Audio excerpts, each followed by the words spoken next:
Here I'll continue in the Develop module and I'll discuss the tone and presence items within Lightroom. In the basic module, there's tone and presence. Tone contains exposure, contrast, highlights, shadows, whites, blacks, and presence contains clarity, vibrance, and saturation. I recommend, if this is your first time using the Develop module adjustment tools within Lightroom, or if you're a relative beginner in this, really experiment to see what Lightroom does and how it works. I recommend going to the extremes, not leaving your images at the extreme adjusted levels, but experimenting nevertheless to see what happens. For example, when I take exposure all the way to the left, that's -5. That's referring to 5 stops. And I can see the histogram has all of the information here to the left. If I hover over that shadow clipping warning, it shows in blue where the image has lost all detail in those very darkest areas. If I take it to +5, that's +5 stops. Here it's lost detail where red is showing when I hover over the highlight clipping warning.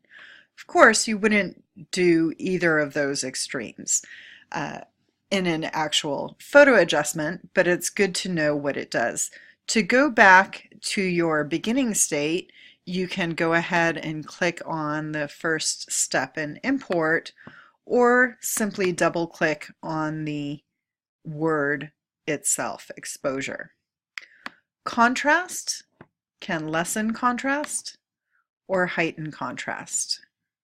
I'm going to go ahead and reset that to 0.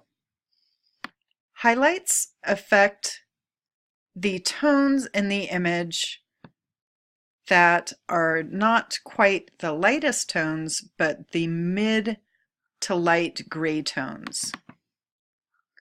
Shadows, the mid to dark gray tones.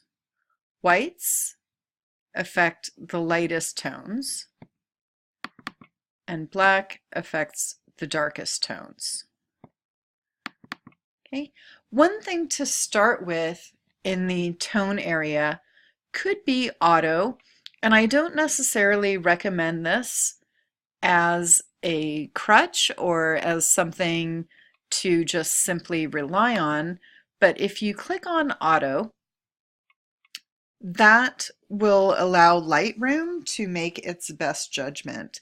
In my opinion, it's raised the exposure much too much, but you can simply adjust accordingly how you like. I actually like what Lightroom has done here in some of the other areas.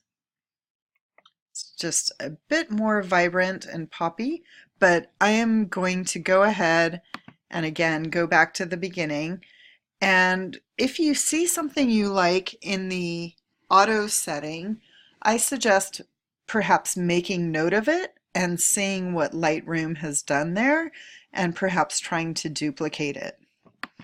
This auto setting is not an exact science either, but it's also a reminder of if you ever go to print your images, either by uploading via a flash drive or SD card at a 1-hour photo printing service, for example, or upload online, generally they are going to assume that most people do not have access to software such as Lightroom or Photoshop or other photo editing items.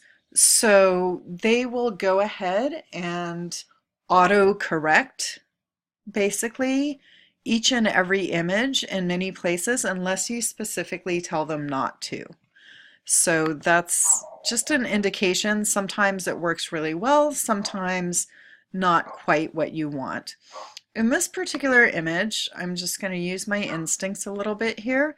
I think exposure could be raised a slight amount, and then perhaps take the shadows down just a little bit.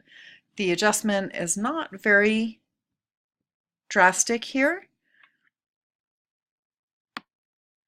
but you can see the before and after. I've clicked on this little YY icon in the toolbar. Okay, left, right.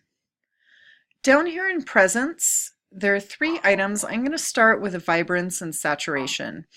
Vibrance and saturation are very similar to one another in that they take away and add saturation to an image. In other words, saturation can be taken down to 0, essentially black and white, or raised to be fully saturated. In this case, at plus 100 saturation, it has very much affected this photo in an undesirable way, especially with skin tones here. It has made them much too orange. The hat is much too yellow, and it hasn't affected the blue very much, the pale blue there. Vibrance is a little bit smarter, if you will. When I raise vibrance 100%, in Lightroom, vibrance is sensitive to skin tones and blues, and that it does not saturate orange and yellow tones as much as the saturation setting would, which uniformly raises saturation in image when you move it toward the positive mark. It also accentuates blues just a bit more in the vibrance setting, and that is based on the assumption that many photos have both people and skies, for example. So it will allow you to raise the vibrance or saturation of the sky without affecting skin tones too very much. Okay. Again, I'm showing it here in the extreme just as an example. I'm going to go ahead and set back to 0. I might raise the vibrance just a bit here.